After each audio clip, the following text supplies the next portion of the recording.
Hey guys, welcome to another video. So today we're looking at another module. This time it's for Dungeons and Dragons, Expert Game Adventure. So this is the expansion of the Red Box set, a module for that. And we're stepping away from the Marvel that we looked at last week.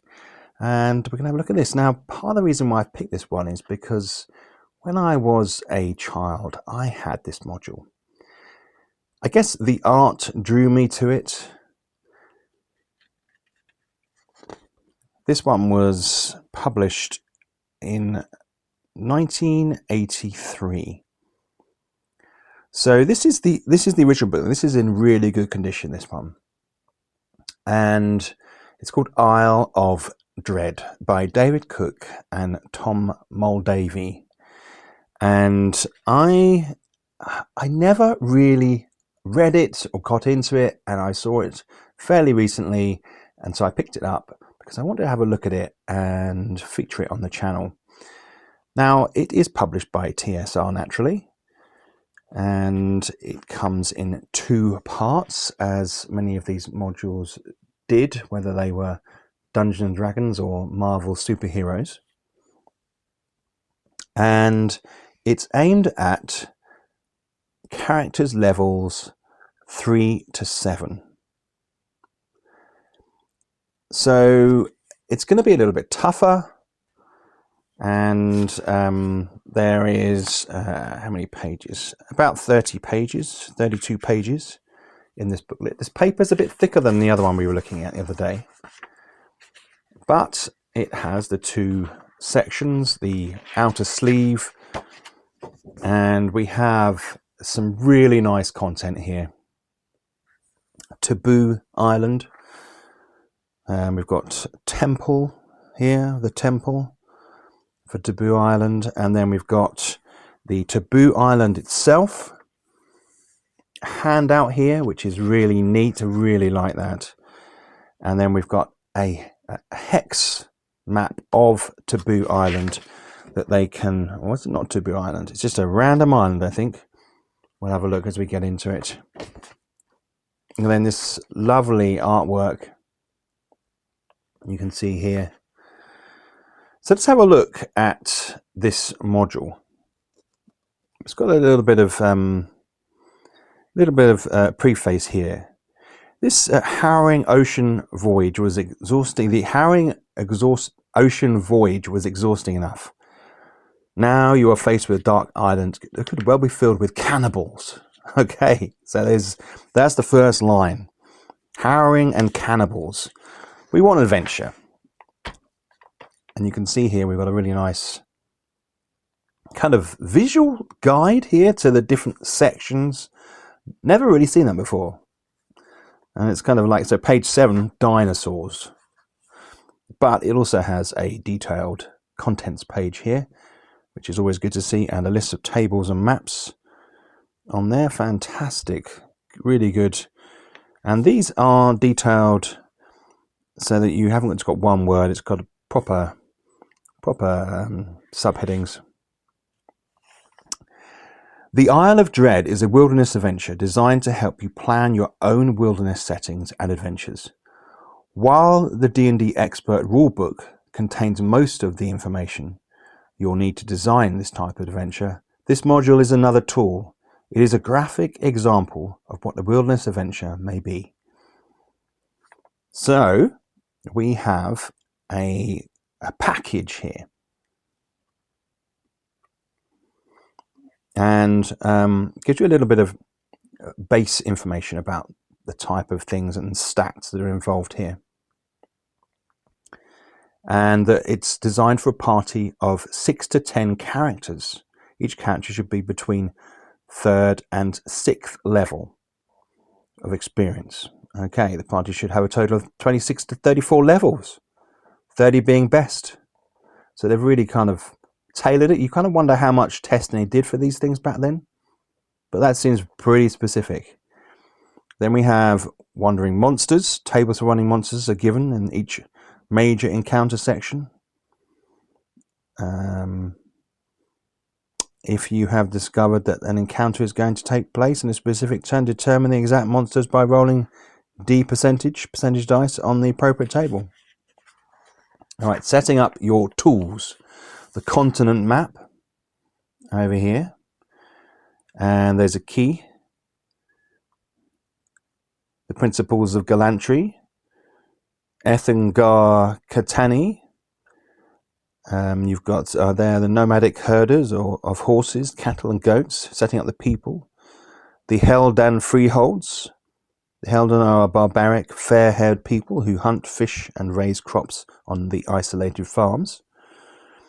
We have Kingdom of Vestal.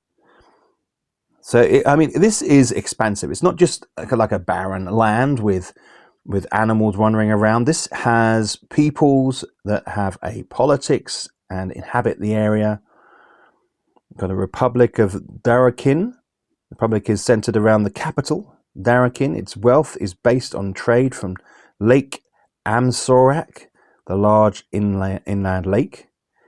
There we go. Alfhelm is the homeland of elves. Right, so this is pretty, it's diverse. The Empire of Thalis. And then it goes into weather and climate. Drops straight into weather and climate from there.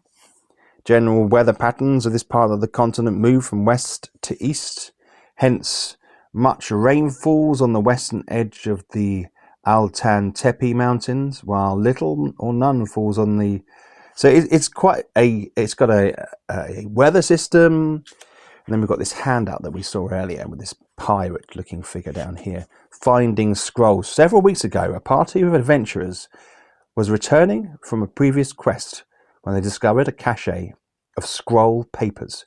The scroll papers were made of an excellent vellum parchment, a kind of paper.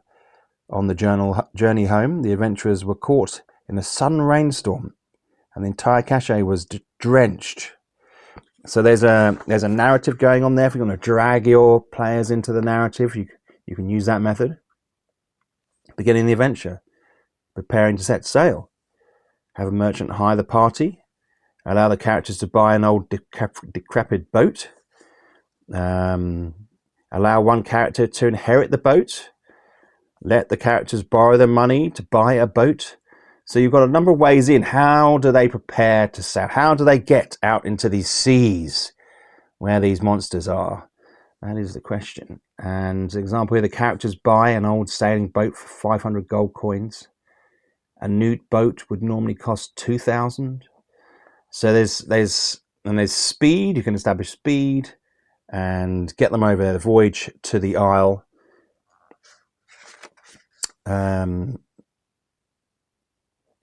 You've got maps of the general isle. So you've got to look at the map. Where are they going to come into the island? And you have general island wandering monsters. So this is going to tap into the lore of Dungeons and Dragons with the bestiary and the monsters there, were-rats, mummies, giant skeletons, toads, wraiths, zombies. So you've got a list of traditional D&D monsters there. Nothing new to the island as far as I can see. Table 2, wandering monsters. Table 3, general island. You've got crocodiles, dragon, black, green and red. Really? Wow, that's powerful. And triceratops, some dinosaurs coming here. General island encounters. So you've got locations you could take them to. The village of Tantoro. And you could potentially have a whole session based in that village, especially if there are not NPCs to interact with. A second line of defense stands between the village and the Great Wall. 20 to 30 feet deep pits filled with 5 to 10 feet of tar. At the base of the towers of the Great Wall are the huts used by the warriors who garrison the wall. Again, we've got cause and effect. Why have they got these things here at this location? There's history you can interact with. Preparing to travel inland. Okay, so that's the next stage. The lair of the sea snakes. Crocodile Bay, fantastic. Random encounters, caves of the rock baboons. Okay, and it's got some stats going on here for your creatures with some awesome art by Timothy Prumo. Lair of the water termites. Good, we're getting some properly themed locations here. The pirate lair, of course. Pirates who live here have come from another island. You may choose one or add new islands to the map. They work from this base camp, raiding the coastal villages for slaves. They sail in the 4 20-foot long outrig canoes with collapsible masks. And you've got your leader here. There's no name. It's a shame. Boats, huts, towers, the Rakasta camp going on here. Saber-toothed tigers. Okay, that feels kind of appropriate here. Yeah, because there's a sense of dinosaurs, prehistory going on. You've got a whole bunch of different locations. Now, does this refer to the map? Now, I did notice before in my previous video that some of the maps were missing, and I do wonder whether that is the case with this one here. We got Temple level 1, but these numbers seem quite high. So maybe I do. If you know whether I've got something missing from this, please let me know. Let's just put that underneath over there for the minute. So we carry on with our exploration of this document. Here we go. Right, so we've got some more maps in the interior here, all kind of broken into its hexes, which makes perfect sense. And we've got some numbers going on here. This is it. This is where we're referencing these locations from. Okay, so you could do overland exploration using the D&D rules. Neanderthal lair, the Pterodon terra. Don't pronounce the P. The rocks roost. That's a classic one. It makes me think of Sinbad. And you've got stats going on for these as well. The ogre's lair. And then we've got some other very cool maps. I love to see this. Really brings it alive for the DM. They can really have a look at what they're dealing with here. It gives them a sense. They can blow these up, provide sections, draw it out themselves. And we've got a bigger map here. Right, now we're really getting a sense, don't we? This is a well-developed island, the Isle of Dread. Look at this. This is fantastic here. You've even got I say this is the continent. Take it back. This is the continent. The Isle of Dread is all the way down here. Not really paying attention. There you go. 5 shires. Okay, so this is this is probably the Forgotten Realms. So we've got more maps here. Look at this. This is fantastic. You've got lairs and camps, tents. You've got the Fanaton settlement here. Look at that. Again, these are all references on the map, so they will be exploring, going from hex to hex, encountering these particular areas as they go along. The DM pulls out a map, lays it out, and the encounter goes. You can imagine that this would go on for many, many sessions. The Central Plateau Adventures. Okay, so although we have the locations and the different individual spaces that they can visit, what's the overarching story here? Is it just exploration? I get a feeling that is largely the thing going on here. I don't necessarily know whether there's something that ties it all together. I can't actually see that in these. Again, it's just going from each location, the guard post. These guards are able to observe any intruders moving down the hall. Okay, the main chamber, Taboo Island. Okay, so this is the... perhaps you can give them an overarching goal on Taboo Island and tie some of these together and create a campaign narrative. They may just be going in for the loot, and sometimes that's what players like to do. Lair of Guardians, the Rat Lair, the Chamber of the Great One.